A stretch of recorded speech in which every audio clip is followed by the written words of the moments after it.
Kaixo, ongi etorria, neurri estatistikoekin jarraituko dugu. Orain, maiztasun absolutu metatua eta maiztasun erlatibo metatua nola kalkulatzen den ikusiko dugu.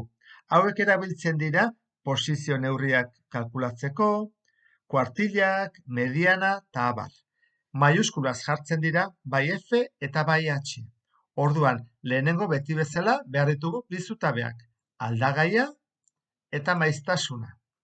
Badakizu hemen, batu egin behar dugula, hortarako egingo dugu txertatu funtzioa, matematika eta sum emango dugu, eta sum izango da hemendik hasi bitik 10. Enter, eta lehen bezala, 25 ditugu. Metatua nola egiten da? Metatuak esan nahi du.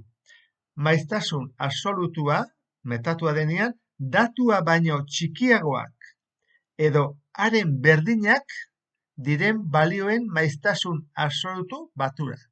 Horrek esan nahi du, batu behar ditutela, bera eta bera baino txikiagoa diren guztiak. Orduan, hemen, zenbat dago bat? Eta hemen, izango da, bat gehi bat, hau da, hau eta hau batu beharko ditut. Horren formula nola jarri daiteke? Behin dezakegu. Berdin,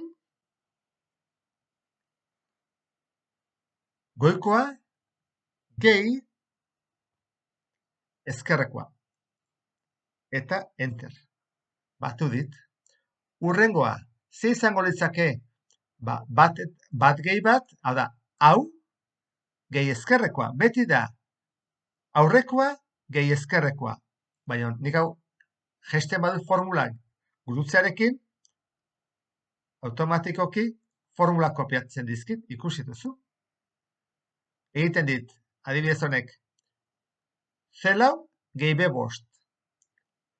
Zelau goikoa dela eta B5. Hau da, batu behar dira goikoa eta ezkerrekoa.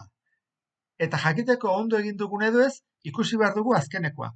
Azkenekoak zenbat eman behar du 25, hemen bezala. Koinziditu egin behar dute. Orduan hasiko gara orain, maiztasun erlatiboarekin. Gogoratu zaitez, hau nola kalkulatzen den, egiten dena da, jarri berdin, eta zatitzen da. F, edo lehenengo adibidez, zati, zazpi tekladuan gainean dagoen barra hori, 25ekin, ze 25 da totala. Enter. Eta orduan, klik ematen badiot, eta gurutzearekin gesten dut honeaino. Ikusi bat dugu bat atea zegun, ze bat atea barra derrigorrez, jarriko dut, txertatu, funtzioa,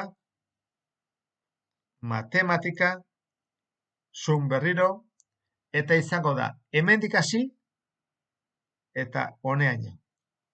Enter ematen badiot, bat ondo ari gera. Orain, goazen ikustea metatua nola egiten den, egingo dugu hemen bezala, Jartzeta hau, zenbat dago? Hori dago, 0,04. Ez dago ez gehiago eta ez gutxiago. 0,04. Urrengoa, urrengo izango da, goikoa, gehi ezkerrekoa. Hori nola jartzen da? Jartzen da berdin, zeroaren gainean dagoena, gelaska hau hartzen dut, gehi, ezkerreko gelaska. Enter. Batu du. Orduan, urrengoak, berri ningo du. Nik gesten bain modu formula, batu iten dut. Goikoa eta ezkerrekoa. Gesten dut, batu iten dut. 16 eta 12. Gesten ikusi. 28 eta 24. Aida batutzen beti. Goikoa ezkerrakin. Goikoa ezkerrakin. Hau dia metatuak. Eta beti, joaten da, handitzen, bat izan arte, honen berdina. Biak berdinak izan behar dute. Eta hemen ere bai, metatua joaten da handitzen beti. Handitzen. Eta hau oso baliagarria da. Beste diagrama mota batzuk egin daitezke baita ere, bai. Posizio neurrientzako eta bar. Eta ondo ulertu duzulakoan, beste bat arte. Agur.